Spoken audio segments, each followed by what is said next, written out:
Et voici maintenant un sujet d'actualité qui vient interroger tous ceux qui en ce moment sont en train de faire des courses de Noël et qui se demandent ce qu'ils vont acheter à la petite dernière ou au petit dernier. Un collectif de féministes dont vous faites partie, Fatima Benomar, bonsoir. Bonsoir. Un collectif de féministes accuse aujourd'hui les marchands de jouets d'être des marchands de stéréotypes qui présentent des jouets de garçons d'un côté dans un bon petit décor bleu avec des jouets de construction, des déguisements de super-héros, des jeux d'aventure. Et pour les filles, le décor est rose. Il y a des dinettes, il y a des planches à repasser, il y a des déguisements de princesses, bien sûr. Ce collectif a mené une opération coup de poing cet après-midi dans un magasin Toys R Us de banlieue parisienne. Ces stéréotypes, à votre avis, relaient-ils par stratégie commerciale, par volonté très conservatrice de ne voir rien bouger dans la société française, ou au fond par habitude? Je pense qu'il y a un peu de tout. En fait, déjà, les marchands, eux, ils voient juste leur rentabilité. Ils ne sont pas en train de faire de l'idéologie. Donc, effectivement, ils vont reproduire inconsciemment ce que leur renvoie la société. Effectivement, aujourd'hui, en France, les tâches ménagères sont très peu partagées entre les femmes et les hommes. D'ailleurs, ça s'aggrave au fur et à mesure qu'on a de nouveaux enfants. Et aussi le travail. Donc, vous voyez que ces jouets projettent des femmes dans certains métiers et des hommes dans d'autres. Et effectivement, la moitié des femmes françaises sont cantonnées dans 11 des 86 catégories socioprofessionnelles qui existent, caissières, vendeuses, femmes de chambre, femmes de ménage, etc.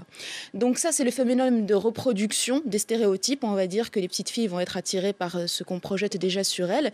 Et puis, il y a une question de rentabilité, de stratégie marketing. C'est-à-dire que quand on a une petite fille et un petit garçon, ce serait bien sympa de pouvoir acheter les mêmes jouets pour tout le monde. Sauf que les marchands, ils préfèrent, pour leur rentabilité, vous vendre... en achetiez deux, un pour un garçon, une pour une fille. Celui qui aura le Hello Kitty et celui qui aura le Spider-Man. Et donc, on crée deux univers complètement différents, bleu et rose. Le bleu qui est vraiment dans l'exploration de l'espace, dans la construction, où on peut oser le duel avec le dragon. Et les filles, déjà, ça me rappelle beaucoup ma cuisine et mon placard à balai quand je me balade dans ces rayons. Et en plus aussi, tout ce qui leur super-héros à elles, c'est tout simplement une princesse. Mais reconnaissez que rien n'empêche celui qui veut passer par-dessus ces stéréotypes d'aller dans le rayon d'à côté, c'est-à-dire dans le rayon des garçons, acheter quelque chose pour une fille, et inversement. On voit bien que dans toutes les sociétés du monde, les gens fonctionnent à la culture. Ils reproduisent les codes, ils les assimilent, et notamment les enfants. Les enfants croient ce que les grands leur disent. Donc, ils croient les univers qu'on projette sur elles et sur eux. Et en fait, toute la société irait vers plus d'égalité, vers plus d'émancipation si on arrêtait de réduire les enfants à ces clichés de genre. Finalement, c'est bien la société patriarcale qui crée une théorie du genre. C'est elle qui théorise le fait que les filles sont faites pour les tâches ménagères, sont faites pour être des princesses qui sont, dépendantes affectueusement, tandis que les garçons sont faits pour être aventuriers, pour être dynamiques, pour aller dans des univers comme ça très dynamiques. Et il ne faut pas oublier que le jeu est quelque chose de très important. Le jeu est quelque chose de fondamental dans le développement des enfants. Qui structure. On le voit même dans les espèces animales. On voit bien le petit chaton qui commence à courir après la pelote pour apprendre plus tard à chasser la souris. Et donc, c'est une notion qui existe dans plein d'espèces, d'autant plus quand elles sont sophistiquées, et qui existe chez l'humain. Quand on est une petite fille, quand on est un petit garçon, on commence à assimiler ce que la société projette sur nous et ce qu'on est censé devenir. Mais est-ce que les marchands de jouets sont la bonne cible? Parce que, au fond, ce sont les parents qui sont chargés de l'éducation de leurs enfants, et ils font comme bon leur semble. S'ils veulent développer, éduquer leur enfant dans la théorie du genre, ils le font. S'ils veulent en rester aux stéréotypes, ils le font aussi. Et qui peut les empêcher de faire ce qu'ils veulent?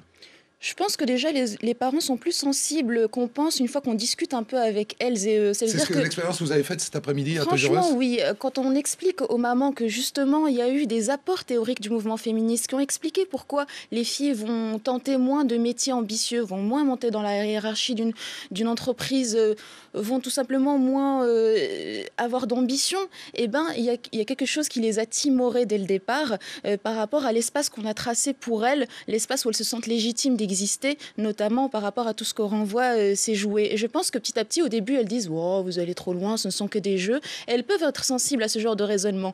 Mais après, moi, je ne stigmatise pas forcément que les marchands, que les parents ou quoi. C'est toute la société qui peut être volontariste par rapport à l'égalité filles-garçons et qui sera bien d'ailleurs pour toutes les femmes et pour tous les hommes. Je vous donne l'exemple de la Suède. La Suède a fait des vraies politiques égalitaristes entre les filles et les garçons. À l'école, c'est ce qu'on a failli avoir avec les ABCD de l'égalité. Malheureusement, on a rétropédalé pédalé, le gouvernement a reculé, on devait avoir ce programme de sensibilisation aux stéréotypes de genre.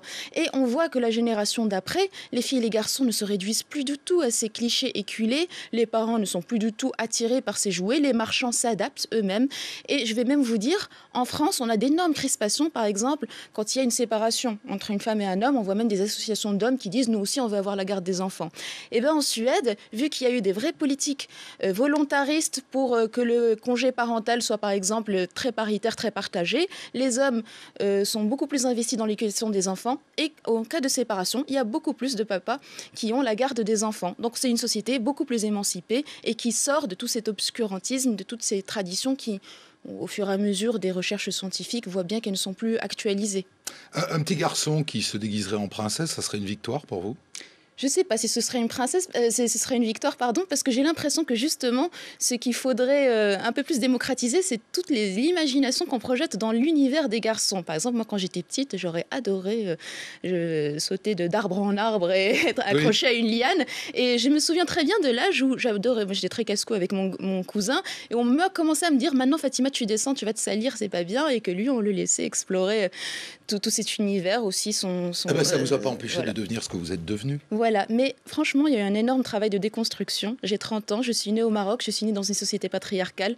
J'ai dû faire plein de remises en question. J'ai vu que je suis passée à côté de plein de choses, de plein d'opportunités parce que j'osais pas. Je me disais, par exemple, l'engagement, c'est pas un truc de femme. La politique, c'est un truc d'homme. On dit les hommes politiques, les hommes d'État, voilà. Et donc, ça a été un combat et j'espère qu'on arrivera à des générations où les filles n'ont pas à se poser la question de ces complexes de légitimité. C'était bien intéressant, en tout cas, de parler avec vous, Fatima Benomar. Magnifique sujet de société qui mérite une suite sur Twitter. Donc, je m'adresse aux tweetos de l'émission. #Ondelat Direct. Merci à vous deux. Merci.